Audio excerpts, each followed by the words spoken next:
오늘 말씀은 아브라함에 대한 말씀을 우리가 서로 나누려고 합니다. 아브라함은 우리의 믿음의 조상이라고 합니다. 믿음의 조상이란 말은 혈육적으로는 우리의 조상은 아니지만 신앙생활을 하는 사람들에게 있어서는 아브라함이 우리의 대표가 되고 또 그가 우리의 모범이 된다 하는 그런 뜻이에요. 그래서 하나님이 아브라함을 12장 창세기서 12장 1절 보면 부르시거든요. 한번 여러분 거기에 읽어보실까요? 다 같이 한번 읽어보겠습니다. 시작. 여호와께서 아브라함에게 이르시되 너는 너의 고향과 친척과 아버지의 집을 떠나 내가 내게 보여줄 땅으로 가라. 이렇게 부르셨어요. 그러니까 아브라함을 이렇게 부르심으로써 아브라함은 하나님과의 이제 관계가 시작이 되는 거죠. 그러니까 아브라함이 본토 친척 아비 집을 떠나서 하나님이 보여주실 땅으로 가잖아요. 그때가 75세인데 75세부터 아브라함은 이제 드디어 신앙생활이 시작이 된 겁니다. 그래서 성경을 보면 하나님께서는 우리를 이렇게 부르시는 그 과정이 있어요. 한번 사도행전 7장 2절부터 볼까요? 거기에 보면 아브라함에 대한 그 이야기를 스데반 집사님이 이렇게 말씀하세요. 스데반이 이르되 여러분 부형들이여 들으소서. 우리 조상 아브라함이 하란에 있기 전 메소포타미아에 있을 때 영광의 하나님이 그에게 보여. 그러니까 우리는 하란에서 하나님이 아브라함을 택하여 본토 친척 아비 집을 떠나 내가 보여줄 땅으로 가라, 그런 줄 알았더니 그 이전 메소포타미아에서부터 벌써 부르셨어요. 계속 볼까요? 이르시되 내 고향과 친척을 떠나 내가 내게 보일 땅으로 가라 하시니 아브라함이 갈대아 사람의 땅을 떠나 하란에 거하다가 그의 아버지가 죽음에 하나님이 그를 거기서 너의 지금 사는 이 땅으로 옮기셨느니라. 그러나 여기서 발붙일 만한 땅도 유업으로 주지 아니하시고 다만 이 땅을 아직 자식도 없는 그와 그의 후손에게 소유로 주신다고 약속하셨으며. 그러니까 하란에 있기 전 메소포타미아에서부터 부르셨는데 아버지가 너무 연로하시고 아버지를 모시고 낯선 그 길을 걷기가 너무 부담이 되니까 하란에서 거기서 이렇게 쭈삣쭈삣하고 있었던 거예요. 그러다가 하란에서 아버지 데라가 죽고 나니까 그때 비로소 순종하고 떠난 거예요. 그러니까 여러분 그 떠난 때부터 아브라함은 신앙이 시작이 된 거거든요. 우리들도 그러잖아요. 복음을 들은 건 그보다 훨씬 이전이지만 내가 나 어렸을 때 이렇게 교회 다니려고 했는데 그때 못 다니고 직장이 바빠서 뭐 이러고 또 있다가 나중에 나이가 40이 돼서 그때 드디어 교회에 나왔다면 그때부터 신앙생활이 시작이 된 거예요. 그럼 신앙생활이 시작이 되고 나면 그 다음부터 뭐가 되냐면 순례자의 길을 걸어요. 어디를 걷는다고요? 순례자의 길. 그래서 아브라함에게 하나님이 약속을 주셨는데 무슨 약속이냐면 복 주신다는 약속이에요. 근데 그 약속을 받고 나서 그 다음부터 순례자의 길을 걷듯이 많은 어려움을 겪어요. 그러고 나서 마침내 복을 받아요. 근데 우리들도 똑같아요. 예수를 믿으면 금방 복이 올 줄 아는데 그렇질 않아요. 순례자의 길을 걸어요. 그래서 우리에게 뭐가 필요하냐면 인내가 필요한 거예요. 그러니까 교회를 다니잖아요. 그럼 다니면 어떤 때 물론 은혜 받을 때도 있고 사람들 때문에 소소한 기쁨도 있고 또 간증할 거리도 있고 그렇지만 근본적으로 우리의 생활에 크게 복을 주시는 것은 순례자의 길을 잘 걷고 나서 하나님께서 오케이 하는 바로 그때의 복을 주시는 거거든요. 그래서 저는 우리 하늘비전교회 성도들이 복받는 믿음을 가져야 된다. 여러분 히브리서 한번 6장 13절부터 한번 볼까요? 히브리서 6장이에요. 13절. 하나님이 아브라함에게 약속하실 때 가리켜 맹세할 자가 자기보다 더 큰 이가 없으므로 자기를 가리켜 맹세하여 이르시되 내가 반드시 너에게 복주고 복주며 너를 번성하게 하고 번성하게 하리라 하셨더니, 그 다음에 15절 다 같이 읽어보실까요? 시작. 그가 이같이 오래 참아 약속을 받았느니라. 어떻게 돼서 약속 받았다고요? 오래 참아. 그러니까 교회 생활은 굉장히 오래 참을 필요가 있어요. 근데 이렇게 오래 참는 동안에 하나님께서 우리에게 보여주세요. 뭘 보여주시냐면 은혜를 보여주시기도 하고, 내가 가야 될 길을 보이시기도 하고, 또 하나님의 약속하신 축복을 보여주시기도 하고. 아브라함에게도 그랬어요. 그래서 아브라함에게 그러잖아요. 내가 보여줄 땅으로 가라 그러잖아요. 그래서 한번 여러분 성경 볼 텐데, 창세기서 13장 14절이에요. 거기에 보면 이런 말씀이 나와요. 롯이 아브라함을 떠난 후에 여호와께서 아브라함에게 이르시되 너는 눈을 들어 너 있는 곳에서 어떻게 하라고요? 북쪽과 남쪽 그리고 동쪽과 서쪽을 바라보라. 그러면서 중요한 얘기가 있어요. 15절 우리 다 같이 한번 읽겠습니다. 시작. 보이는 땅을 내가 너와 내 자손에게 주리니 영원히 이르리라. 여러분, 내가 지금 섭섭해요. 허전해.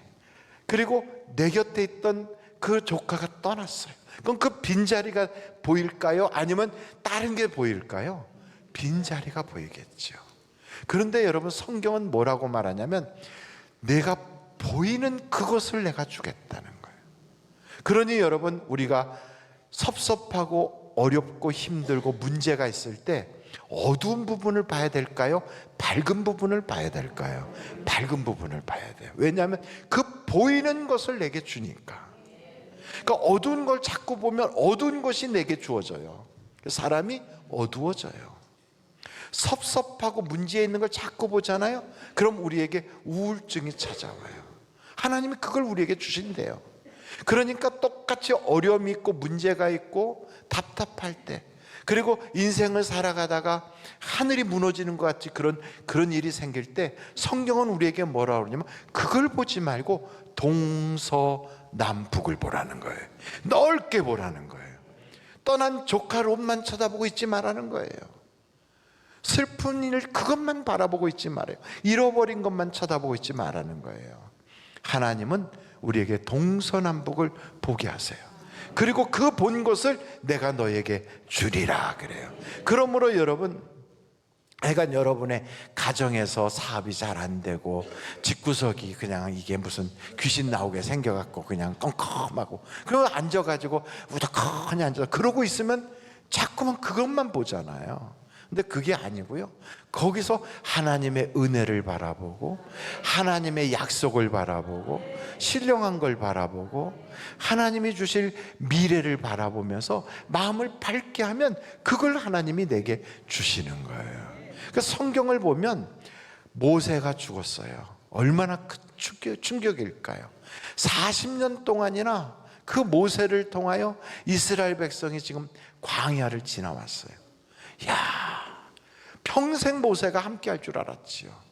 누가 가장 충격이 있었냐면 누구보다도 여호수아가 가장 큰 충격이었을 거예요. 왜냐하면 여호수아는 모세를 바로 옆에서 수종을 들었거든요. 바로 그때 여호수아서 1장을 보면 하나님이 여호수아에게 나타나세요. 여호수아서 1장 1절부터 볼까요? 여호와의 종 모세가 죽은 후에 여호와께서 모세의 수종자 눈의 아들 여호수아에게 말씀하여 이르시되 내 종 모세가 죽었으니 이제 너는 이 모든 백성과 더불어 어떻게 하라고요? 일어나라. 여러분, 주저앉아 있지 말고 일어나라는 거예요. 이 요단을 건너 내가 그들 곧 이스라엘 자손에게 주는 그 땅으로 가라. 이 주는이라고 되어 있지만 앞으로 줄 거니까 바라보는, 보여주는 그 땅으로 가라는 거예요. 그러니까 여러분, 성경은 항상 우리에게 보여주시고 일어나게 하시고 그리고 내 발로 나가게 하셔서 그걸 차지하게 하세요. 그러니까 여러분, 성경에 복받는 믿음을 가진 자들은 환경의 지배를 받지 않아요. 뭘 통하여 환경을 지배하냐면 하나님의 약속을 붙잡고 환경을 지배해요. 환경은 항상 요동쳐요. 풍랑이는 바다처럼. 그리고 우리에게 때로는 환경이 어둡게 찾아오고 문제로 찾아올 때가 많이 있어요. 잘 안 풀려요. 세월이 가면 갈수록 정말 옛날보다 좋아졌다는 경우는 많지 않아요. 왜냐하면 건강도 옛날만 못하지요. 나이를 먹으니까 옛날만 못하지요. 모든 게 옛날만 못해요. 근데 알고 보면 그렇지는 않거든요. 그런데도 불구하고 우리는 생각하기를 옛날만 못하다고 생각이 들어요. 그래서 자꾸만 옛날을 그리워해요. 그러나 여러분, 지나간 거 자꾸 그거 생각하고 바라보지 말고요, 앞으로 주실 하나님의 은혜를 바라봐야 되는 거예요. 그래서 여러분, 이사야서 60장을 한번 보면 이사야서 60장에 이렇게 말씀하고 있거든. 이사야서 60장 1절 한번 다 같이 읽어보실까요? 시작. 일어나라, 빛을 발하라. 이는 내 빛이 이르렀고 여호와의 영광이 내 위에 임하였음이니라. 환경이 어떤가? 환경 2절에 나와요. 2절 다 같이 읽어보실까요? 시작. 보라, 어둠이 땅을 덮을 것이며 캄캄함이 만민을 가리려니와 오직 여호와께서 내 위에 임하실 것이며 내 위에 나타나리니. 3절. 나라들은 내 빛으로, 왕들은 비치는 내 광명으로 나오리라. 환경을 볼 때는 어둠이에요. 그리고 여기 성경을 아무리 봐도요, 깜깜함이 꽉 찼어요. 누구를 봐도요, 소망이 없어요. 만민들 속에는 다 어둠만 가득해요. 바로 이런 때에 하나님은 주저앉아 있지 말고 일어나라는, 일어나요. 그리고 도리어 세상이 어둡다고 탓하지 말고 하나님이 너에게 주신 그 믿음의 빛을 비추라는 거예요. 그러니까 우리의 가정을 바라볼 때도 어두워. 내 사업체를, 또 내 직장을, 내 인생의 미래를 바라봐도 어두워요. 바로 그때 무슨 소리야? 하나님은 나와 함께 하시는데, 기도하면 하나님이 더 좋게 하실 거야. 내 가정에도 하나님이 마침내 복을 주실 거야. 일어나서 믿음을 가지고 그걸 선포하면 어둠이 변하여 빛이 되는 거예요. 이렇게. 그럼 내가 이렇게 빛을 비추기 시작하면 그때부터 열방에서부터 좋은 것들이 밀려오며 그 빛으로 다 나오게 돼 있는 거예요. 그래서 여러분, 우리가 복받는 믿음을 갖는 것은 항상 환경을 보고 또 주변을 보면 어둡고 낙심되고 혼돈되고 바로 그럴 때예요. 바로 그런 순간에 여러분, 성경은 우리에게 말합니다. 하나님의 약속을 붙잡고 일어나라는 거예요. 그리고 환경을 보지 말고 주님을 바라보라는 거예요. 그러므로 여러분, 교회 다닐 때 사람 만나고 또 우리가 사람들만 바라보는 거, 그것도 필요하지만 그렇게만 해서는 신앙생활 제대로 못해요.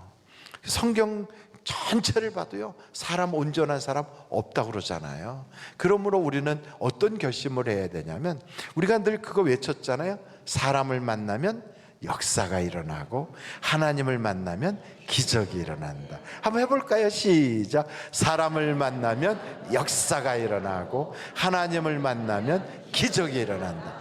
그래요. 그러니까 사람을 만나는데 좋은 사람 만나면 좋은 역사가 일어나요. 사기꾼 만나면 어떤 일이 일어나요? 사기당하는 일이 일어나요. 그런데 여러분, 우리가 그래서 사람은 한계가 있구나, 이걸 알아요. 그래서 사람 때문에 낙심하고 사람 때문에 섭섭해하고 그러기 전에 우리는 하나님 만나야 돼요. 하나님을 만나면 기적이 일어납니다. 그러므로 여러분, 성경은 우리에게 그래요. 자꾸 환경에 치우쳐서 그냥 자기만 바라보고 간탄하고 있지 말고 밖으로 나가서 하늘의 별을 바라보라고 그래요. 여러분, 창세기서 15장 5절을 한번 볼까요?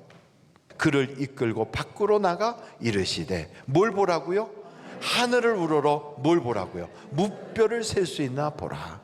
또 그에게 이르시되 내 자손이 이와 같으리라. 여기서 자손이지만 아브라함에겐 자손이에요.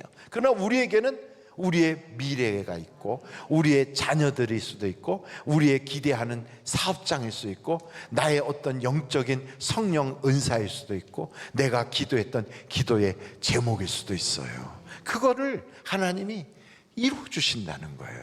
그래서 여러분, 우리가 주저앉아 있지 말고 그냥 낙심하지 말고 나가서 하늘을 바라보면서 하나님이 주신 약속을 보는 거예요. 그래서 하나님이 우리에게 보여주시는 걸 보면 세 가지를 보여주시더라고요. 그 첫째는 롯이 떠난 다음에 동서남북 땅을 보여주세요. 그러면서 이 땅을 내가 너에게 주리라. 여기서 너가 살 거야. 그걸 보여주세요. 두 번째 보여주신 거 있어요. 그게 바로 뭘 보여주시냐면 바로 오늘 여기에 하늘의 별들을 보게 하세요. 내 자손이 이와 같을 것이다. 하나님은 우리에게 별을 보여주시는 것처럼 교회 오시면 별 보잖아요. 그것만 보는 게 아니라 하나님이 우리가 기도한 그 기도의 제목에 응답 주신다는 약속을 보여주신다고요. 그걸 꼭 붙잡을 수 있기를 간절히 바랍니다. 그리고 이제 세 번째 보여주시는 게 있어요. 그게 오늘 본문 말씀이거든요. 창세기서 22장이에요. 22장. 창세기서 22장 2절 말씀. 여호와께서 이르시되 내 아들 내 사랑하는 독자 이삭을 데리고 모리아 땅으로 가서 내가 내게 어떤 산? 일러준 한 산. 바로 이걸 다른 말로 말하면 보여준 한 산. 너에게 이렇게 지시한 한 산. 거기서 그를 번제로 드리라. 그러면서 3절 볼까요? 아브라함이 아침에 일찍 일어나 나귀 안장을 지우고 두 종과 그의 아들 이삭을 데리고 번제에 쓸 나무를 쪼개어 가지고 떠나 하나님이 자기에게 어떡한 곳? 일러주신 곳, 다른 말로 말하면 보여주신 곳을 바라본 거예요. 그러니까 성경에 아브라함에게 내가 보여줄 곳으로 가라 이랬거든요. 세 곳을 보여줘요. 첫째는 동서남북 앞으로 살 곳을 보여줘요. 두 번째는 하늘의 별을 보여주세요. 세 번째 보여주는 것은 예배의 자리를 보여주시는 거예요. 여러분 거기에 한번 찾아보실 텐데 5절을 보겠어요. 창세기서 22장 5절. 우리 한번 다 같이 읽어보실까요? 시작. 이에 아브라함이 종들에게 이르되 너희는 나귀와 함께 여기서 기다리라. 내가 아이와 함께 저기 가서 뭐하고? 예배하고 우리가 너희에게로 돌아오리라. 예배의 자리를 보여주시는 거예요. 근데 그 예배의 자리를 보여주심으로 앞으로 어떻게 하시려고 하는가? 바로 거기서 복을 주시려는 거예요. 근데 지금까지 아브라함은 하나님으로부터 받는 것에만 익숙해 있었어요. 받는 거예요. 복을 받고 은혜를 받고 성령의 은사를 받고 하나님이 주시는 걸 받는 거예요. 마치 태양이 이렇게 비치면 그 모든 초목들이 다 그 태양으로부터 그 빛을 받는 것처럼 받는 거예요. 그런데 거기서 머물지 않고 예배 자리를 보여주면서 그 다음에 어떻게 하냐면 주신 것을 드리게 하는 거예요. 주신 것을. 그래서 아브라함에게 내 아들 독자 이삭을 바쳐라 그래요. 여러분 받는 건 참 좋은데 주신 것 달라고 그러면 굉장히 섭섭해지기 시작해요. 애들한테도 보세요. 내가 사탕을 주고 나서도 그거 하나 놔줄래? 그러면 애들이 잘 줘요, 안 줘요? 내가 분명히 줬는데 내가 달라고 그래도 안 준대. 그리고 막 울려고 그래, 막 땡깡 쓰고. 그런데 참 이상한 것은 그것을 훈련을 하잖아요. 아, 내가 이거 줘도 더 다른 걸 더 주겠구나 하는 이걸 훈련만 되면 달라고 그러면 줘요. 그리고 자기가 갖다가 주기도 하고. 이걸요 어렸을 때는 주면 안 주려고 그래. 애기들 훈련할 때도요 공을 가지잖아요. 친구들하고 이건 같이 해라 안 해요. 혼자 다 움켜져요. 애들 다 그래요. 그러다가 이제 이거를 옆에 친구한테 주고 나도 여기서 받고 하는 걸 이렇게 주고받고 주고받고 하는 걸 자꾸 훈련하면 그 다음부터 주게 돼요. 근데 하나님께 드리는 것도 그래요. 받는 건 그렇게 좋아요. 은혜 받으세요. 아멘. 축복 받으세요. 막 놀랄 놀자로 막 아멘을 해요. 그런데 드리세요. 그러면 노멘 그래요. 막 인색해지고 사람이 그래요. 그래서 우리가 어떤 단계까지 가야 되냐면 드릴 수 있는 단계까지 가는 거예요. 근데 참 놀라운 건 하나님이 뺏어 가나요? 안 가져가세요. 아들을 바쳐라. 내 아들 바치려고 다 했어. 진짜 바쳤어, 마음으로는. 그런데 하나님이 아니에요. 미리 준비해 놓은 게 따로 있는 거예요. 근데 하나님은 우리가 순종한 만큼 보여주세요. 그러니까 교회 생활, 우리가 신앙 생활할 때 순종하잖아요. 그게 참 쉽지는 않아요. 근데 순종한 만큼 하나님이 보여주세요. 근데 여기에 보면 아브라함이 자기 아들 이삭을 데리고 가는데 이삭이 물어요. 아빠 왜? 불도 있고요, 칼도 있고 나무도 있는데 양은 어디 있어요? 그때 이제 아버지가 네가 바로 죽을 제물이다 이렇게 말하면 이삭이 어떻게 생각할까요? 아버지가 나이가 많더니 미쳤구나. 그리고 도망갔을지도 몰라요. 근데 여기서 아브라함이 믿음의 고백을 해요. 그 양은 하나님이 준비하실 거야. 그러고 가요. 근데 이게 자기 아들한테 거짓말한 걸까요? 아니에요. 이 아브라함은 그걸 믿은 거예요. 그리고 내가 정말 내 아들을 죽인다 해도 하나님은 죽여서 없애게 하는 게 아니라 다시 살리신다고 믿는 거예요.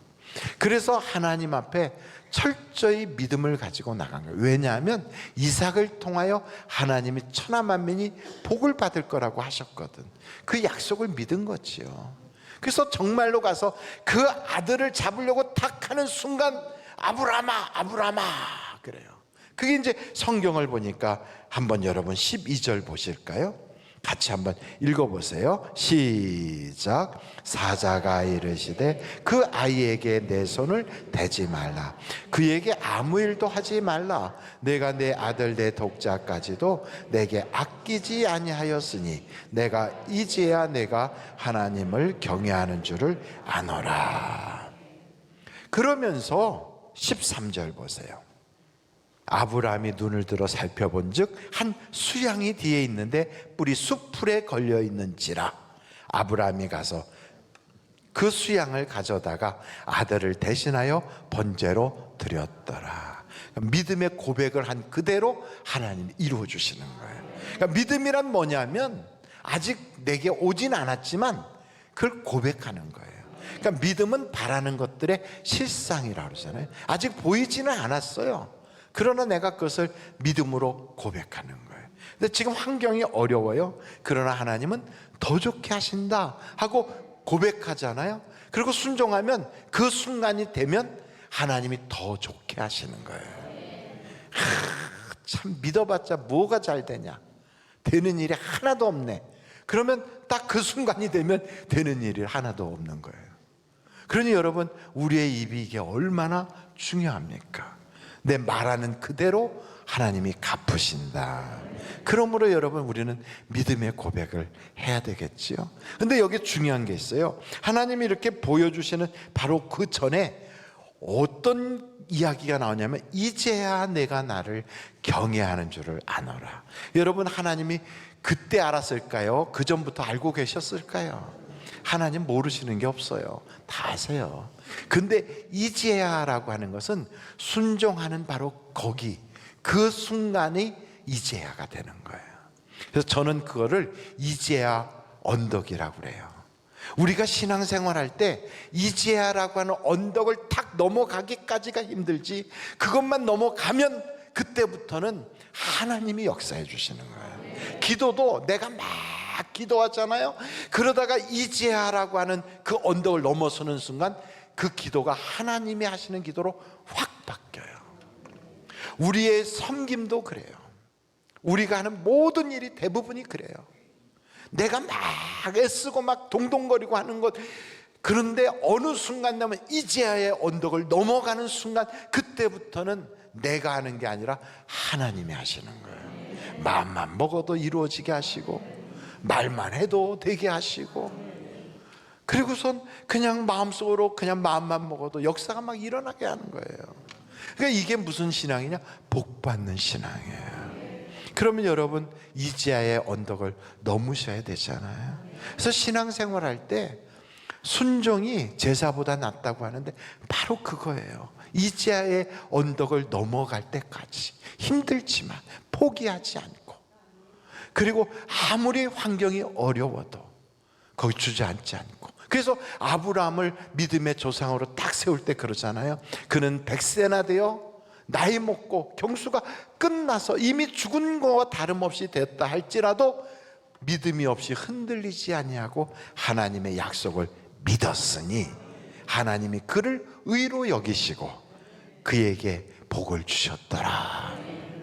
그게 이제야의 언덕을 넘어가는 거예요. 이제야의 언덕. 눈으로 보이는 대로 보지 말고 우리의 영으로 봐야 되고요. 그리고 내가 말하고 싶은 대로 말하지 않고 믿음으로 말해야 되고요.